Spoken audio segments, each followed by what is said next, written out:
So, welcome all of you. I am Dr. Prashanth and welcome to the new edition of Prepscale-'s learning app for HSST aspirants. So, I am extremely happy to be with you today to do the session on John Donne.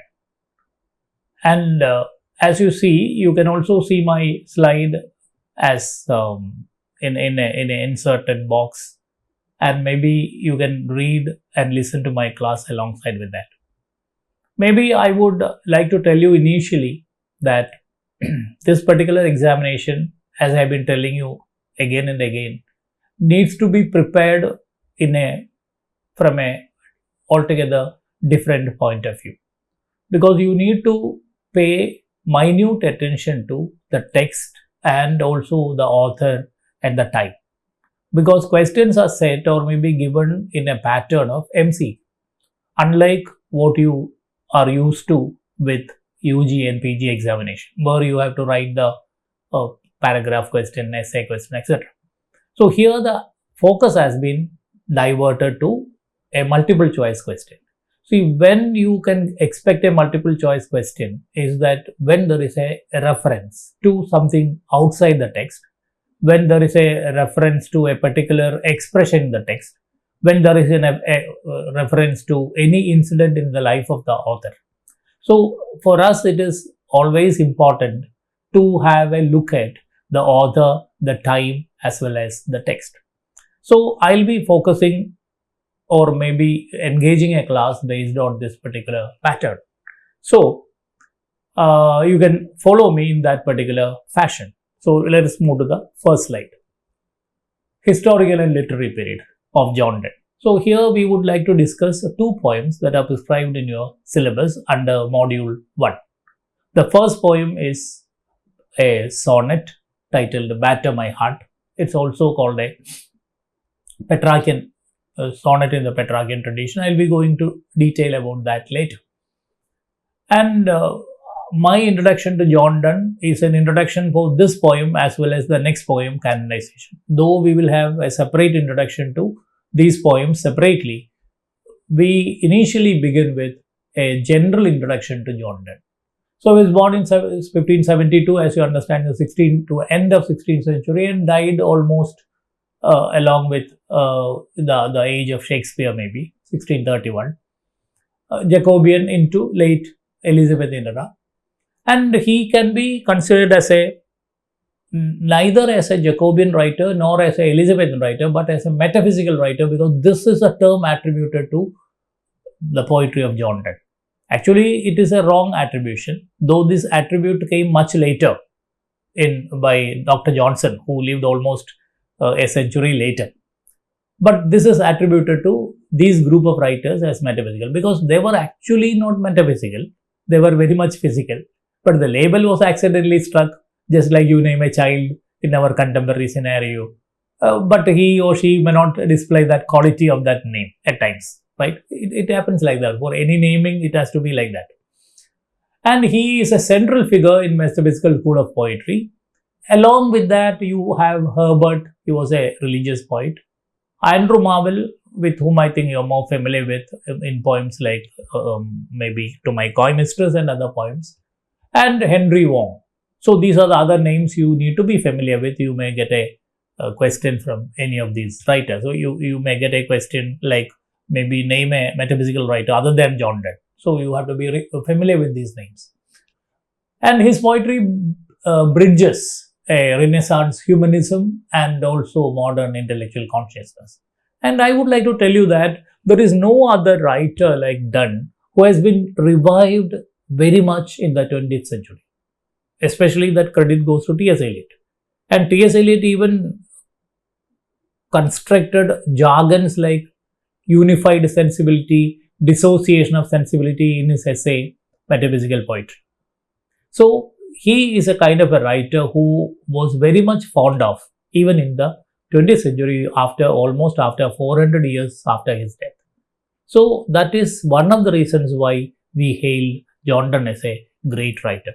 But I think Donne never enjoyed that popularity either during his lifetime or maybe in the later period, especially during Romantics and other Victorian periods. But only T.S. Eliot, or maybe the rise of modernism, I think they found a perfect example or a model of modern poetry in John Donne. Okay, so let us see. We will check out what are the qualities and maybe that made him popular and also unpopular during certain periods of time. So he is contemporary to Shakespeare, Ben Jonson, Francis Bacon, Marlowe, and others. Right? He was partly Jacobean, partly Elizabethan. Jacobean, as you understand, is a Jacobean. There are two ways in which English literature is named. One by the ruler who ruled England. Jacobean because James I, he was a ruler. Elizabethan because Queen Elizabeth was ruling. And there is also other way of naming like metaphysical, romantic, that is considering the spirit of the age. So there are two labeling, one based on the ruler who ruled England, another based on the spirit of the age. So Donne can be a Jacobean and Elizabethan as far as the ruler is concerned, and metaphysical as far as the spirit is concerned. And life and career, he was born into a Roman Catholic family during the Protestant era in England. He had to face religious struggles because Protestantism under Martin Luther King and the Reformation, that was in the rising. But he was born into a Catholic family, so he had a conflict between these two religious endeavors. So he studied in Oxford and Cambridge, and later he was graduated in law from Lincoln's Inn. Lincoln's Inn is the name of a law college. And he secretly married to Anne More, and that has ruined his early career. Secret marriage always had a trouble in those days. Turned to Anglicanism, eventually became Dean of St. Paul's Cathedral. St. Paul's Cathedral is one of the most prominent cathedral in England, where I think we have many poets buried, right? The tombs are there, which you can see. And I remember having visited this particular church during my visit, and I was so excited to stand on the tomb of certain poets at St. Paul's Cathedral in London. His sermons and religious poetry reflect a deep spiritual struggles. Definitely, we'll be looking at that little later. Major works, this you have to pay close attention to. Be familiar with all the texts or maybe the collections that he has published. Songs and sonnets, very importantly, contains love poems, where you have poems like Good Morrow, Canonization, Sunrising, Flee, and all. Elegies, the blend of erotic and intellectual poetry. He has certain elegies, but none, I think, are prescribed for you. Holy sonnets or divine, one of such poems is prescribed for you. We are going to have the introduction shortly. Holy sonnets, batter my heart, a three-person God, death be not proud, hymn to God and Father, etc. Epistles and verse letters, that is a trend of the time. In those days, poets used to write pamphlets and verse letters, etc. Intellectual, social, and political reflections. He had in political as well as religious conflicts. Prose, Bianthanotos. That is one of the, I don't know whether the spelling pronunciation is right. I just pronounced as it is there in the spelling. It's a Greek word meaning violent death. It's a reflection on suicide. It became greatly controversial. And devotions upon emergence occasion, that is contains a famous mediation. No man is an island, and for whom the bell tolls. All these appears in devotions upon emergence occasion. There's a prose collection by him published just before his death. Sermons, and of course, he might have composed certain sermons for the church, just like Wylar writing film songs. Central theme in Donne's works. This is a general introduction, not alone to Batter My Heart. That is our first point of consideration. Love and desire, both physical and spiritual aspects are often fused. And why I would definitely disagree with this labeling of metaphysical is that Donne was very much physical. Even in his holy sonnets, religious poetry, he had actually emphasized the need of physical love. So he was a man or a writer who was so preoccupied with physical love. So you cannot name a person. It may not be fair to name a person as metaphysical if he is so much rooted in sensuality. Courtship, seduction, marriage, betrayal, transcendence. These are the very dominant kinds of themes that appeared in many of the poems. And we are going to look at another poem, Canonization, later today. May not be today, later in the later session. So, which will give you more ideas about these themes. Example, The Flea talks about erotic wit. Good Morrow about soulful love and its misery. Religion and spirituality, that is the theme of the poem we are going to do, Batter My Heart. Conflict between sin and salvation, struggle between faith, grace, death and God's judgment. God's judgment is a very dominant theme which we will come to when we discuss the poem. Holy sonnets and sermons, death and immortality, fascination with mortality, resurrection, eternal life. Of course, any person should be interested in, at least at a later stage, you are interested in death and immortality. Death Be Not Proud is an example of a poem. Body-soul relation, exploration of a relation between physical passion and spiritual union. That I think ecstasy, poem like ecstasy, because none of these poems are actually prescribed for you. Knowledge and discovery, influence of Renaissance science, geography and navigation. Love compared to compass, maps, spheres. And this I think makes Donne different to any audience, especially why he was unpopular during Romantic and Victorian era was that he has incorporated so much of information like science and other activity which was slightly esoteric, slightly above the head of ordinary reading public. They never had this kind of education. So because maybe I can give an example like Donne in one of his poems compares a good man to a telescope. The comparison is that good man is a telescope in the sense that he or she, a good man, he can actually see something before it appears, like a telescope with which you can see a distant object closer. So similarly, and you also have information on, or you are familiar with the comparison of Phoenix riddle. Phoenix riddle has more with by us, we two being one are it. And the compass image in Valediction Forbidding Morning, right? Two lovers are compared to a compass. So such images became so esoteric, not easily understandable for an ordinary reading public. That is why he was not that popular. But when you come to modern times, majority of the readers were highly educated. So they could easily understand all this. And maybe the one who can read T.S. Eliot can easily understand John Donne. Especially when example is given, Valediction Forbidding Morning. Next, style, metaphysical conceit. If I am taking a PG class for you, I would definitely said that this is a sure paragraph question. But we don't have a paragraph question here. So, it's an extended metaphor, right? A metaphor which does not end in a line or two. For example, the metaphor I talked about, compass image, that runs into almost 5-6 lines. An extended metaphor linking distant, unusual fields of knowledge into something very ordinary, like lovers compared to a compass, flea as a symbol of union, and the soul compared to a besieged town. Batter my heart, we'll come to that later. A besieged town, a town infected with plague, right? Heart is compared to, or man's soul is compared to that. We will be looking at that when we do the poem. Imagery, scientific, astronomy, all that, of course, you understand that Donne was a graduate. So he was really educated and he used much of his education in his poetry.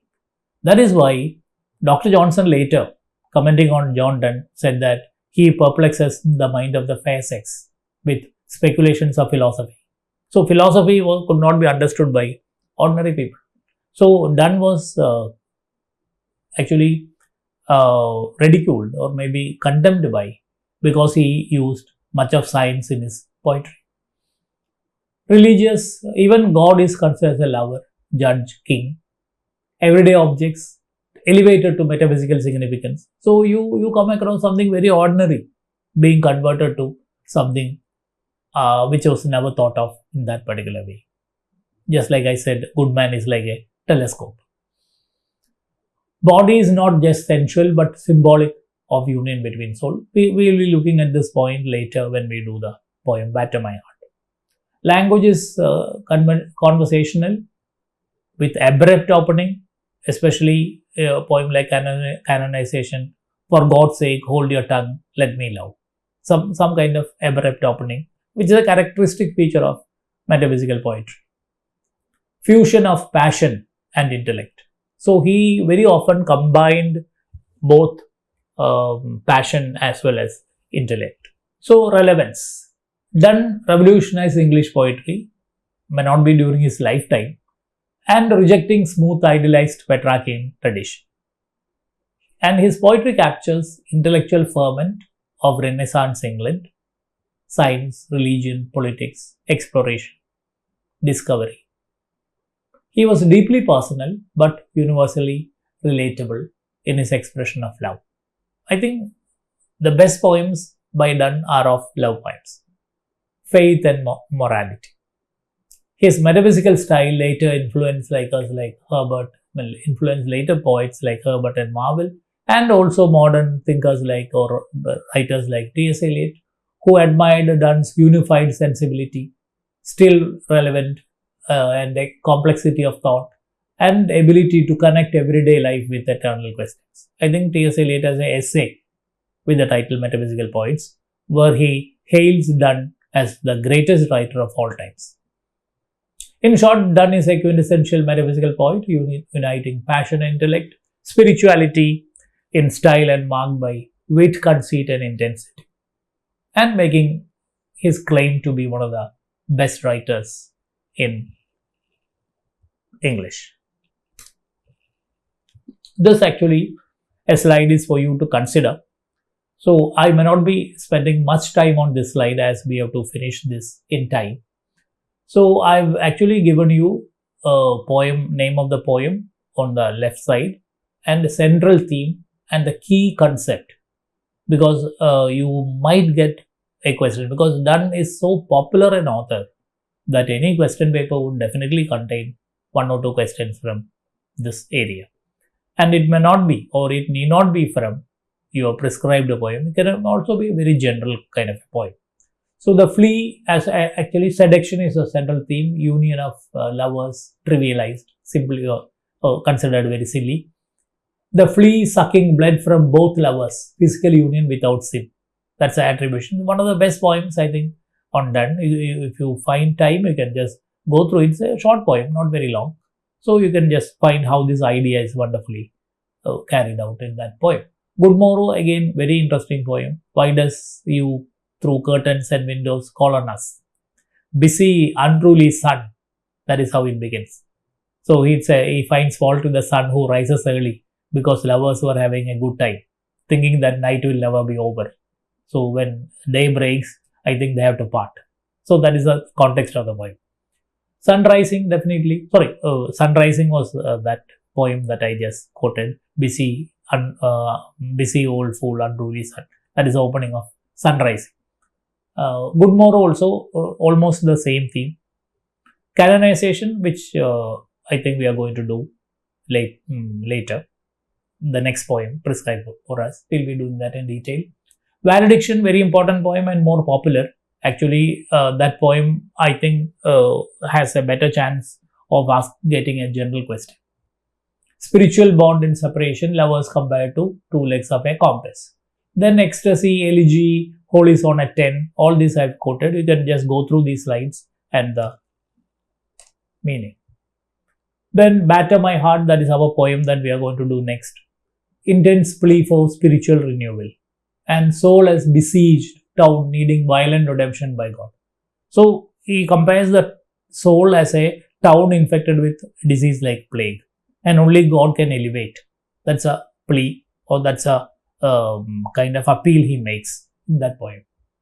Holy Sonnet 17, hymn to God the Father, hymn to Christ, valediction of weeping, anniversary, air and angels. I will list all these poems and you can just go through that and be familiar. Don't study by heart.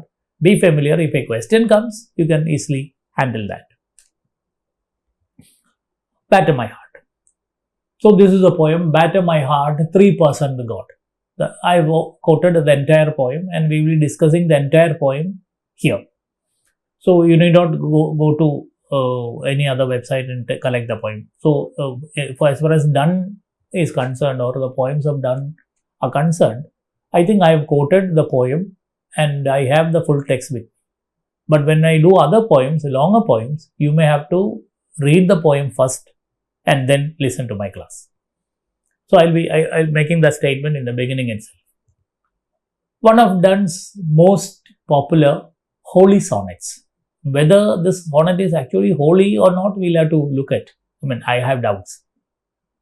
Written, composed between 1609 and 10, published much later in 1633. Reflects Donne's intense spiritual struggle after converting from Catholicism to Protestantism. So this is a conflict he has. Anybody who changes religion, who changes even a geographical location, has conflicts. Suddenly, if you migrate to some other country or maybe some other state in India, you definitely come across certain issues which you may not be able to easily tolerate or maybe cope with. So this happens to Donne as well. It is a sonnet in the Petrarchan tradition. As you understand, by Petrarchan tradition, all sonnets are of poems of 14 lines. And in Petrarchan tradition, you have an octave with 8 lines and a sestet with 6 lines. This is how it is divided. And you also have a rhyme scheme, which we will discuss later. Tone is very violent. That is why I said it may not be holy sonnet. Paradoxical very much. Desperate for divine grace. We'll look at line by line. Batter my heart, 3% God. 3% God is a reference to Christian Trinity. Christianity believes in Trinity, the Father, the Son and the Holy Spirit. 3% God, for you as yet but knock. I just knock. Breathe, shine. These 3 things, knock, breathe, shine, are God's current gentle actions.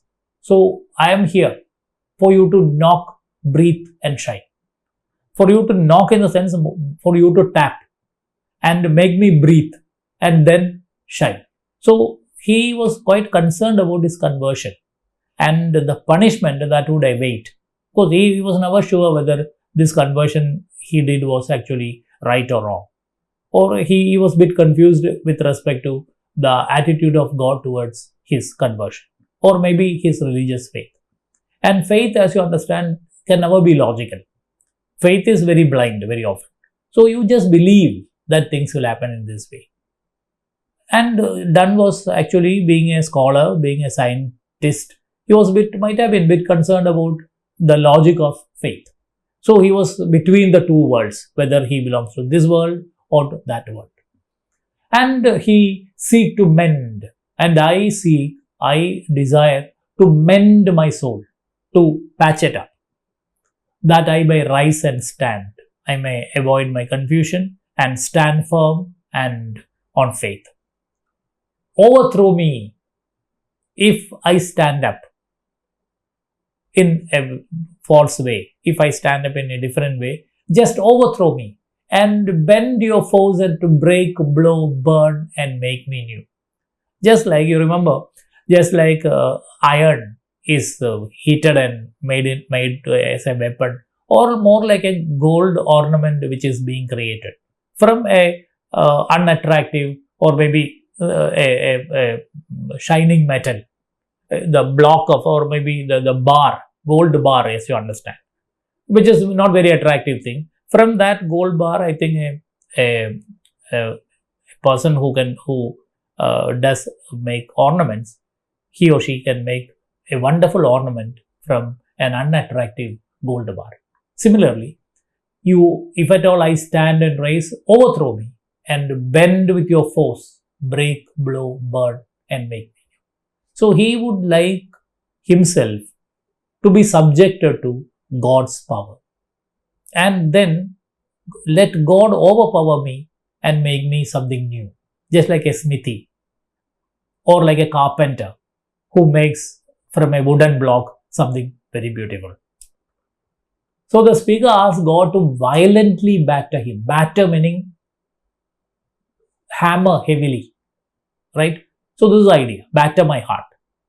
My heart, which is bad, or maybe which is after so many other desires, you make it a point to batter it, blow violently, and make it new, and overthrow the sin.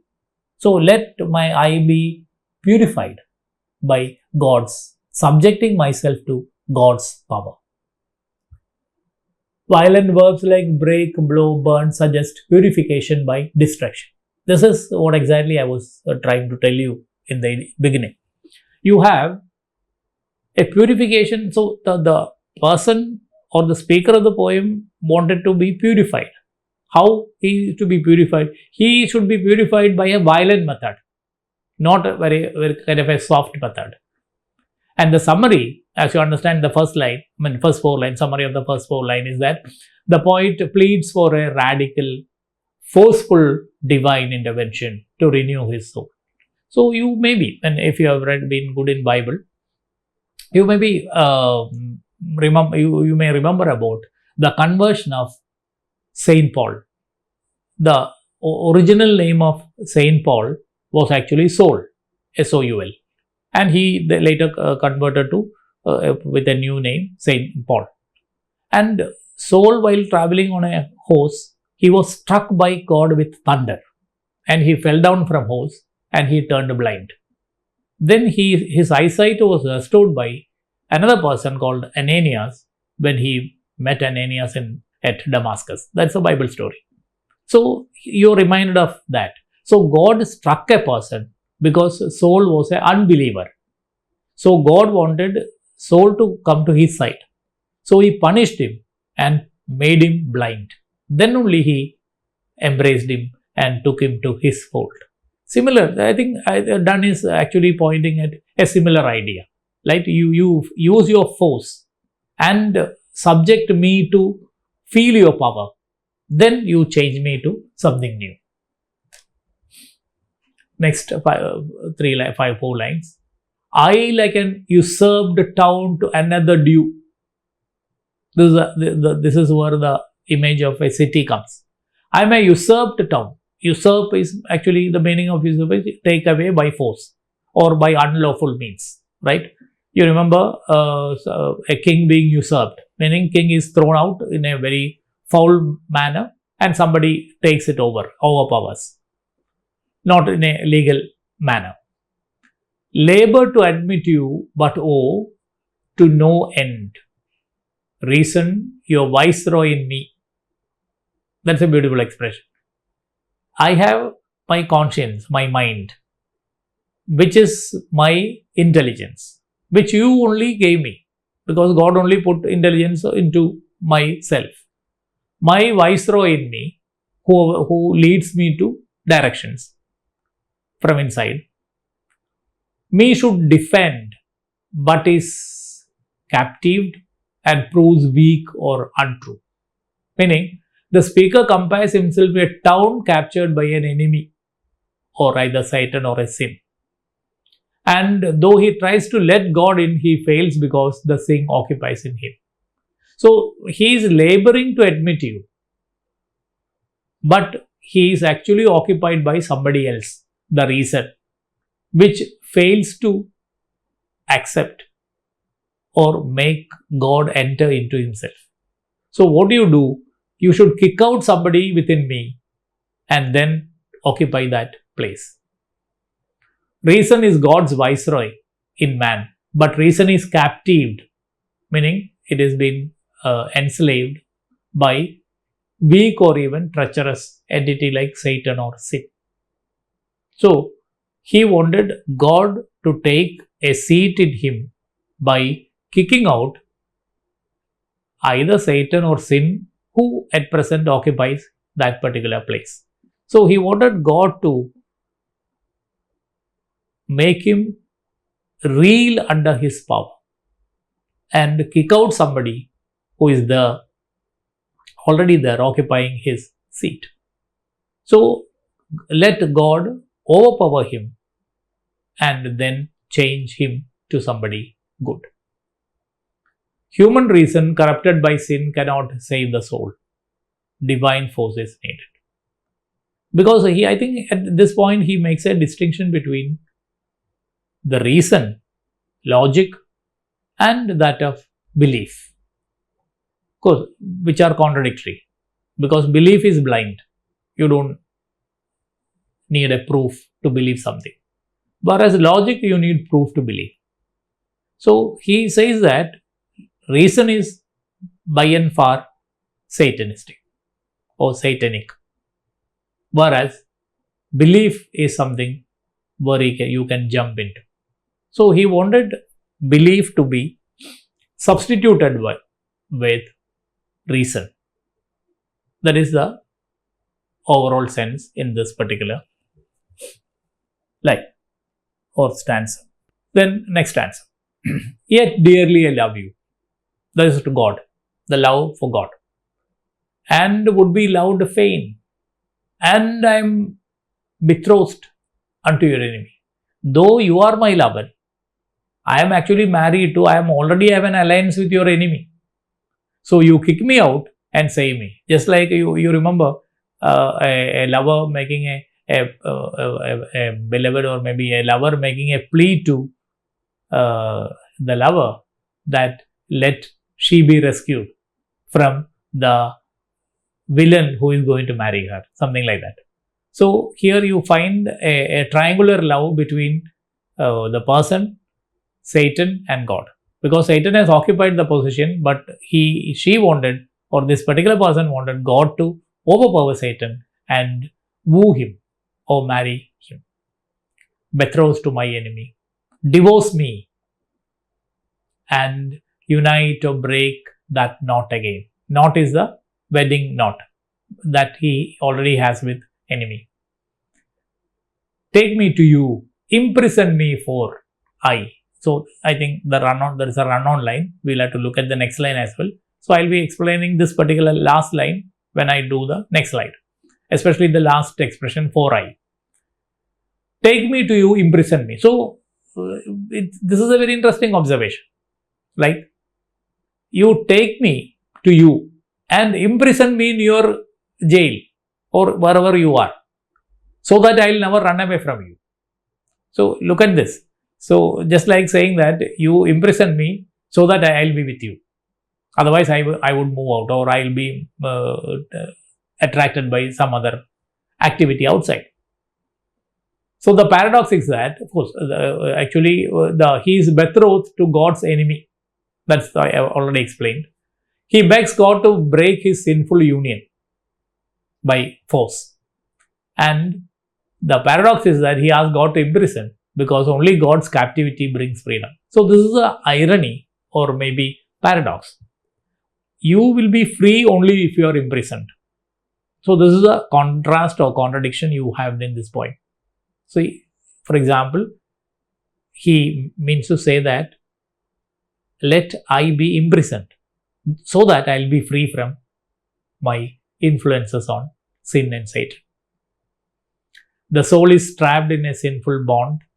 Only God's overwhelming power can free and reclaim it. And you find something very similar in Shelley's poem, Ode to the West Wind.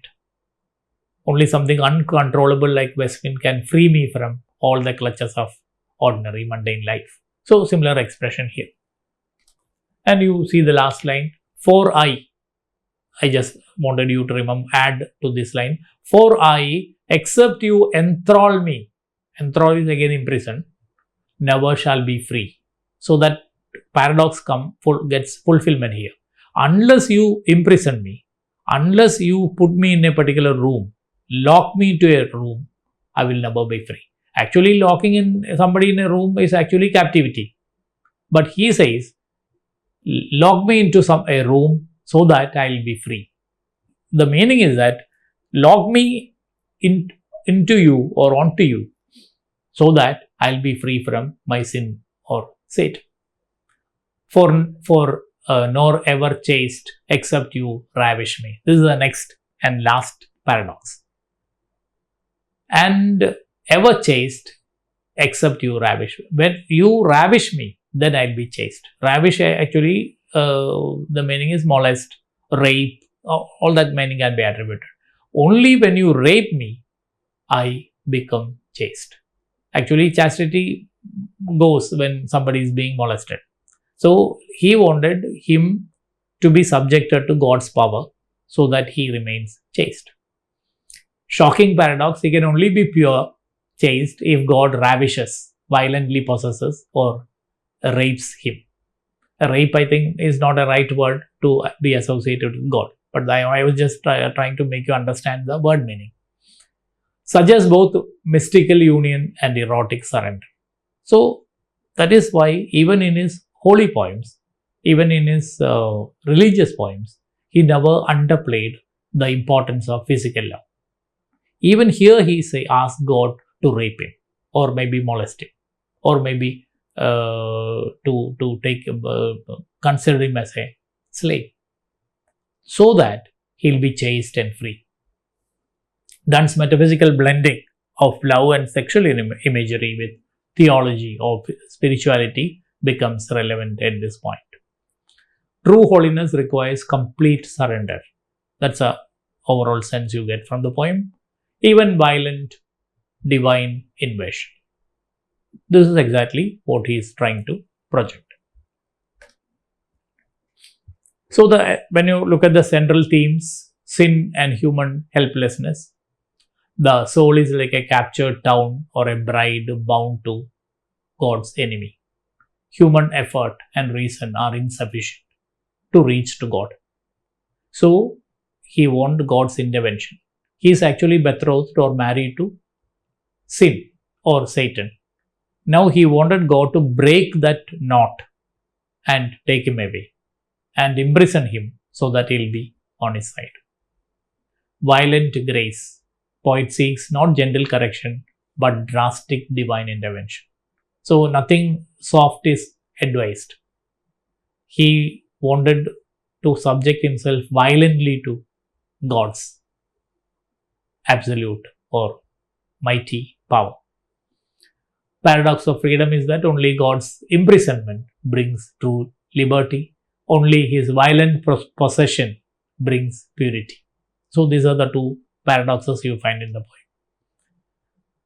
And spiritual experience expressed in terms of erotic, marital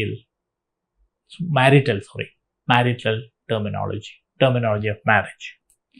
The struggle of faith reflects Donne's deep personal conflict between flesh and spirit, sin and redemption.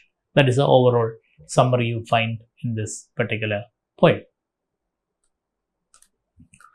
And when you look at symbols and imagery, for example, three-person God, there is a possibility of a question there. Trinity. Batter my heart, again you get a question on what's the meaning of the word batter, meaning forcibly remaking the soul. Batter is actually you batter iron, you batter gold, you beat into thinness and then convert into so many beautiful, marvelous displays. Captured town, a soul as a city besieged with sin or Satan, something like a plague-infected city. Reason as a viceroy, human reason that cannot understand God, it is corrupted because it does not make God or does not provide God an easy entry into itself. Marriage and betrothal, soul wedded to sin, needing divine divorce. So he is actually married to sin, from where he wanted to get a divorce. Imprisonment and ravishment, these are the two paradoxes you come across in the last two lines. Paradoxical metaphors of divine love. Captivity is true freedom. Possession is real, freedom or maybe chastity. Literary and biblical references. Biblical references, you understand God destroying to build new. That is Jeremiah 1:10. This is a biblical reference. God actually destroying something in order to create something new. Paul's imagery of spiritual warfare, that is also referred to. Bride of Christ. That the entire poem, I think, moves around the notion that let me be the bride of Christ or maybe God. Conceit of soul, reason and sin, this we have already discussed. Metaphysical paradoxes like imprison me to set me free, ravish me to make me chaste. This also we have discussed at length.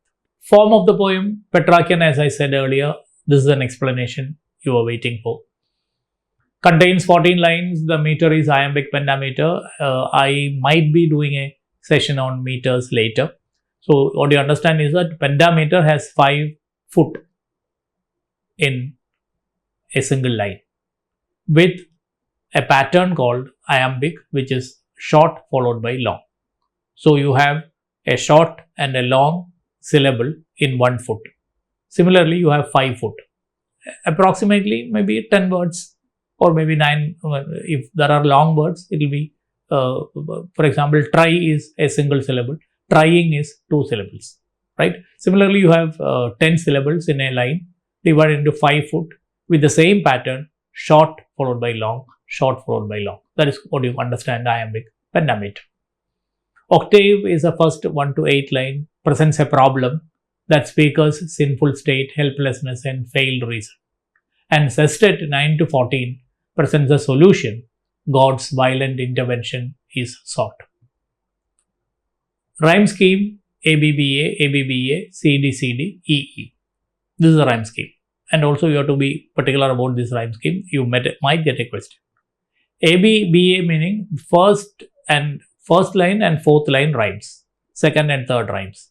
You can also check whether the rhyming. I think I have already taught you the rhyme scheme in an earlier class. If not, you can just look at a line and how, with what word a line ends. And then you can make a note of the last sound. Not last letter, but last sound. For example, seeing. It is ng, last sound. And you see, similarly, you mark the first line, last sound, second line, last sound, third line, last sound, fourth line, last sound. If there is a pattern, then you say that there is a rhyme scheme. If there is no pattern, 4 lines end differently, there is no rhyme scheme. If 1 and 3 ends common, 2 and 4 common, it is ABAB. If 1 and 4 are same, 2 and 3 are same, it is ABBA. That is the pattern here. ABBA, ABBA. Then I think after the 9th line, it is a altogether different sound. And the 10th line also different. CD, CD. Then again 13 and 14 are different. So you call it E. Okay. Structure mirrors conflict, desperate, seeking a desperate solution. Tone and movement, violent plea, 1 to 4, urgent, physical and forceful.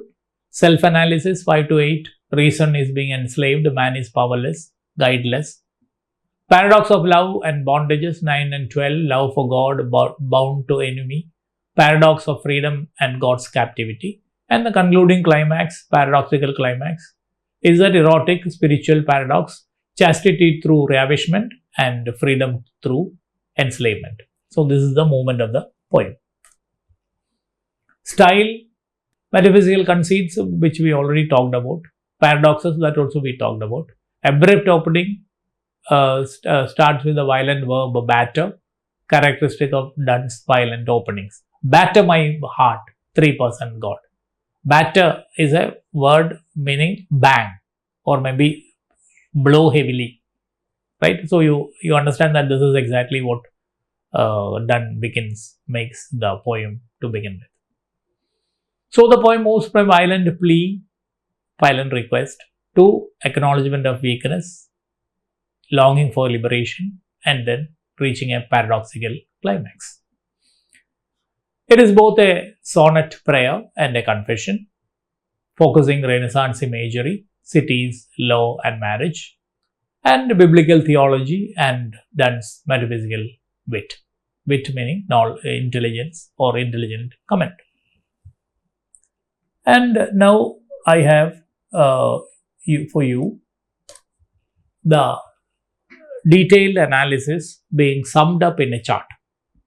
So you have the first 1 to 4 lines, imagery, meaning and biblical allusions. Biblical allusion is just for your reference. And this is the overall summing up of the poem. Okay. So you understand the imagery is violent physical imagery, blacksmith hammering metal, soldier battering a town, fire purging impurities. All these images are being there in the first 4 lines. Meaning the speaker asks the Trinity to act forcefully, not gently, to renew it. And biblical references, Jeremiah, as I said earlier, and Psalm 51:10, create in me a clean heart, O God. I think Donne, being a faithful follower of Bible, would have at the back of his mind all these references when he was writing the poem. And line 5 to 8, again you have the conceit of a besieged city. Meaning is that soul is under siege and needs God's intervention. And reference comes from Pauline and Romans, etc. You find that as a biblical allusion. 9 to 12, similar pattern I have written. You can go through this slide. And all this I think I have already explained, but this is put into a chart form for you to understand better. So just pay attention to this chart as well, and we'll move to conclusion. Batter My Heart dramatizes Donne's desperate plea for salvation. Only through God's violent, paradoxical grace can the sinful soul be purified and united with Him. The sonnet is both a prayer and a confession. Prayer because he wanted to liberate himself and reach to God. Confession because he is already infected with Satan or sin. Blending intense religious devotion with metaphysical wit and erotic imagery. Not much erotic, though I use the term erotic, in the sense physical imagery. Now let us move to questions, and the style of this particular classroom or this session is that we teach a poem and then put you into a pattern of questions that are likely to come for the exam. What you can do is that perhaps at the end of this class, you can just take a paper and a pen and then try to answer these questions. I'll be pausing a little bit here, maybe 1 or 2 minutes for each slide. We have 20 questions and you just write one and give only the number. Question number 1, option A, B, C, D. I have 4 options for you. You just mark A, B, C, or D. And at the end of it, I'll also present you the keys so that you can check and cross-check with yourself. And if you get 16 plus, I think you have understood poem very well. And 10 to 15, you're fairly good. You may listen to it again. And below 10, you need to definitely listen to the entire class again and then answer the questions. We'll be providing you more questions alongside the rank file and other activity, but this is only with reference to this class. So you can just look at the questions. I'll be reading the questions so that you have sufficient time to answer that. In Batter My Heart, who is addressed as the 3% God? You have 4 options, A, B, C, and D. Mark the appropriate answer. Don't write the answer, just like A, B, C, or D. Question 2, what tone does the opening verb batter set for the poem? Option A, B, C, and D. Which imagery, question 3, dominates the first quatrain? Quatrain meaning 4 lines. Question 4, which of the following verbs are used to describe God's desired action in the opening lines? What metaphor does Donne use in lines 5 to 8? If this is asked in the examination, you will be given the question will be set or patterned in a different manner because 5 to 8 may not give you a good indication. Even the 4th question will be given as verb. Following verbs are used to describe God's desired action in the opening lines of the poem Batter My Heart. So the questions will be more explicit. 6. Who is described as God's viceroy in the poem? Why does reason fail in the poem? What paradox does Donne express in lines 9 to 12? Who is the enemy to whom the speaker is betrothed? Betrothed is married. The speaker asks God to divorce him from. Moving to the next question. Which paradox is found in the closing couplet? The shocking final line says the speaker can only be chased. This question will be worded differently if it is asked in the examination, because you need to be provided with the title of the poem. Question 13. What poetic form is Batter My Heart? Structure of the poem. Question 14. What is the rhyme scheme of the poem? What literary device dominates the poem? Moving to the next set. What biblical imagery is evoked by the metaphor of the usurped town? Which of these is not a paradox in the poem? Check the answer and also read the question again. Not a paradox. The line that I may rise and stand, overthrow me is an example of what figure of speech? That I may rise and stand, overthrow me. Donne's style in this poem is best described as. What is the central theme of Batter My Heart? So with this we come to the end of 20 questions. Now I have the answers for you. Just check your answers. There are so many B's, right? 1 to 9 B, 10 C. From 11 to 20 on the other side. Check with your answers and see what is your score. And if you're 16 plus, you're good. If not, you need it to improve. Listen to this class again. 10 to 15 is quite average. And then maybe you can do better. And you also check whether what is actually wrong with your answer. Where did you go wrong? And if it is understanding the poem, read the poem again. If it is about the background of the poem, then look at the basic details again. And if it is about the author and other activities, you focus on the author and other activities. So, you can ask me any question with respect to this when I do live class. You are free to ask any question on any area that I have done. You might, when you listen to YouTube, you may not be able to put a question. I'm not very sure whether you will be given space to ask questions in the YouTube. Those who have enrolled with Prepscale can definitely come for a online one-to-one session or maybe a group session where we'll be answering all your questions. Okay. So thank you once again for listening to this presentation. Thank you from me and Prepscale. I am Dr. Prashanth V.G. signing off. Thank you.